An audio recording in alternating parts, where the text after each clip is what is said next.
a culpa, sempre tentam generalizar, colocar todo mundo no mesmo balaio. Eu matei no peito tudo que eu vivi.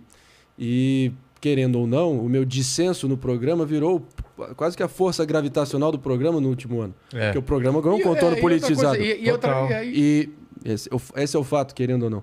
Eu fui o assunto mais falado do Brasil no Twitter 4 vezes em um ano. Vi de primeiro debate com Bananinha, Eduardo Bolsonaro. Verdade. A briga com Tomé, no Babdush, militante tonto lá no dia famigerado 11 de maio. Essa eu não lembro. Que eu fui agredido. Ah, foi essa? Eu lembro. Porrada, claro. Lembro, claro. Terceiro, o famigerado jantar com o ex-presidente Michel Temer. E o quarto, que para mim foi até um fim quase que poético para essa trajetória, foi o meu reencontro, 3 anos depois, com o atual presidente, onde eu tinha a missão, já nessa guerra assimétrica que eu estava vivendo ali... De botar ele para correr? Não, de expor quem eu sempre soube que ele era. A fraude que ele é, o sujeito fraco que ele é, eu acho que... a incapacidade de lidar com um contraditório. Então eu usei claramente um plano de ação anterior, com a fina ironia, usando o PT como exemplo, os desmandos do PT, as contradições do PT, para expor exatamente as semelhanças cada vez mais infinitas com o bolsonarismo que ele representa. E ele se estrangulou, que ele vestiu a carapuça, ele se estrangulou com a carapuça e eu consegui expor para o grande público, até porque furou a bolha, inegavelmente. Claro. A repercussão foi colossal. E, na minha visão, missão cumprida. Lógico que quem se posiciona, especialmente nos dias de hoje, vai acirrar ódios e paixões, mas faz parte. Eu também estou anestesiado em relação a isso, eu sei separar o joio do trigo. As pessoas têm uma predisposição, têm a ferocidade alucinada por sangue fresco na internet. E eu, em grande parte, providenciei esse sangue para o bem ou para o mal. Mas eu travei o bom combate. Eu fui, como o Teddy Roosevelt dizia, o 26º presidente americano, um desbravador. A história dele é maravilhosa, talvez dos presidentes pioneiros americanos. Ele é foda, tanto que está no Mount Rushmore, né? O único presidente do século XX que está no Mount Rushmore. E ele dizia, né, o que importa não é o crítico na plateia, e sim o homem na arena com poeira no rosto, sangue na face, botando a cara e travando o bom combate. Isso, podem odiar meu focinho, podem renegar tudo que eu digo, faz parte, mas dizer que eu não coloquei a cara e defendi o que eu penso, contra tudo e contra todos, num ambiente de guerra simétrica, inóspito, que eu estava cada vez mais ali sendo uma voz dissonante, o contraponto, e a sensação que eu cresci 10 anos em 2, irmão. Então, não poderia ter tido uma experiência mais proveitosa que essa para mim. Eu só deixei amigos lá, pelo menos na minha conta. Essa foi também a impressão clara, nítida, incontroversa que eu tive de todos os caras lá desde o momento que eu saí. Ouvi que eu tenho portas abertas do próprio Emílio, que foi muito gentil comigo, tinha baita convivência com ele. Ainda permaneço com uma amizade virtual com ele. E foi um grande professor para mim, só gratidão. Mas certos também, a gratidão permanece, é o que norteia aqui minha situação. Também... Mas também eu não tenho sangue de barata. Tem certos limites ali de convivência, também da dinâmica do programa que foram transpostos ali pós a entrevista com o Bolsonaro, que também, na minha opinião, encardia o ambiente.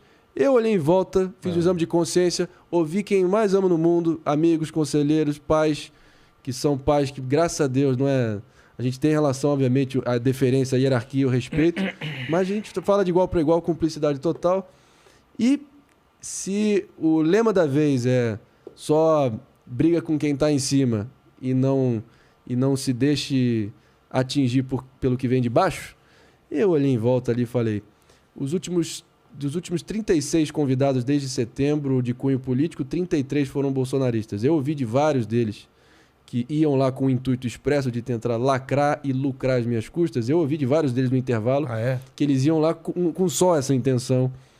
Para a bolha deles. Para tentar fazer o recorte canalha, distorcido, replicar nas redes deles e tentar me antagonizar e ficar por isso. Se eu fosse candidato ano que vem, coisa que eu poderia muito bem ser, e diria que eu tenho pelo grau de apoio espontâneo que eu vejo em qualquer lugar que eu vou aqui em São Paulo, mas como não é o caso, não é o que está consoante com as minhas ambições no momento, que é exatamente botar a minha veia artística que ficou em segundo plano nesses últimos meses, voltar da primazia para isso, priorizar isso. Foi abafando. Exato. Realmente. Foi ficando em segundo plano. Eu estava rendendo mais no lado beligerantes, da política, do embate, do combate. E assim, como diria o nosso Sinatra, regrets, I've had a few, but then again, too few to mention. Arrependimentos, eu posso ter algum outro, mas são muito irrisórios e minúsculos aí para eu ficar mencionando e remoendo.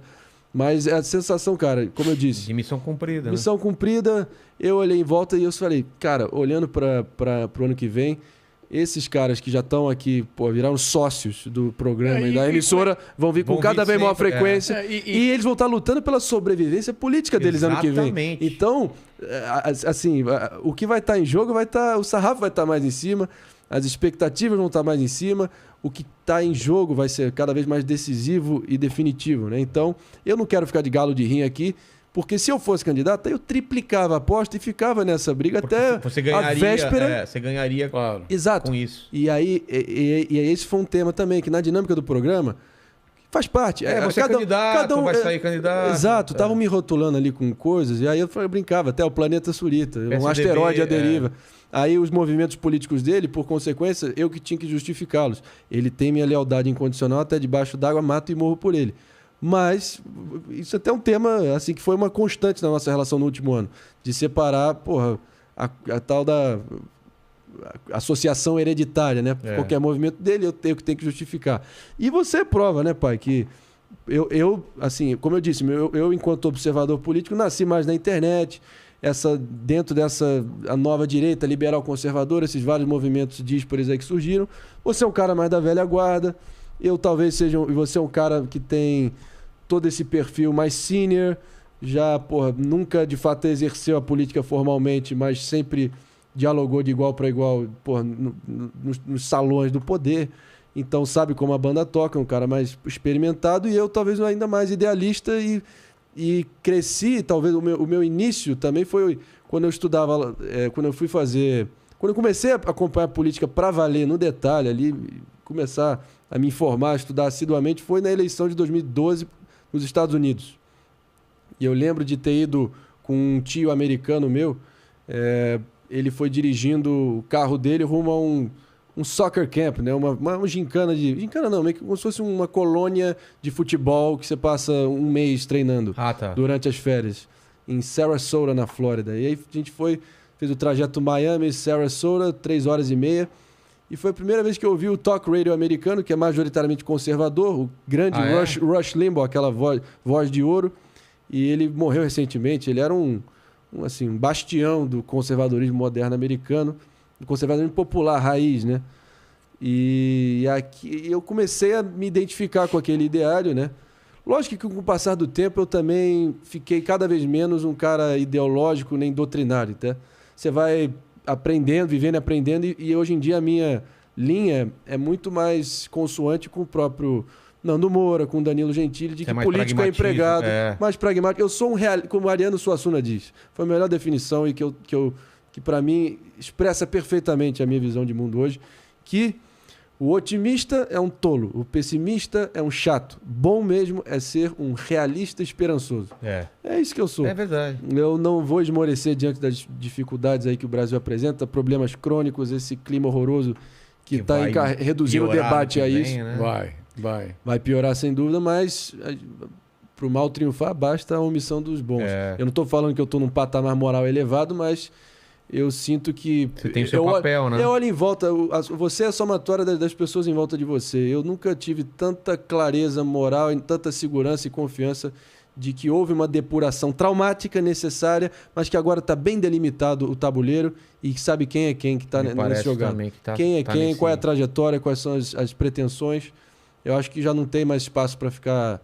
Todo mundo já está com a cara definida aí e a sua posição definida nesse tabuleiro para o ano que vem. Lógico que a gente vai estar, não formalmente, frontalmente, mas a gente vai colaborar como a gente puder para tentar romper esse binarismo